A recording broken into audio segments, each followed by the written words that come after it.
Gen AI TV is live, so stop searching the internet for AI content. Subscribe to Gen AI TV for a curated selection of AI films, music videos, cartoons, and more.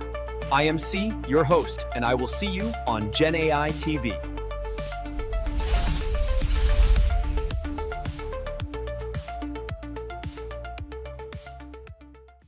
Imagine a world where the hoverboard concept was inspired by a vacuum cleaner. In 1954, a curious inventor named Otis T. Carr envisioned a personal levitating device, drawing inspiration from the mechanics of a vacuum cleaner's suction. He believed that reversing the suction could create lift, leading to the hoverboard idea. While his invention never took off, it sparked imaginations worldwide.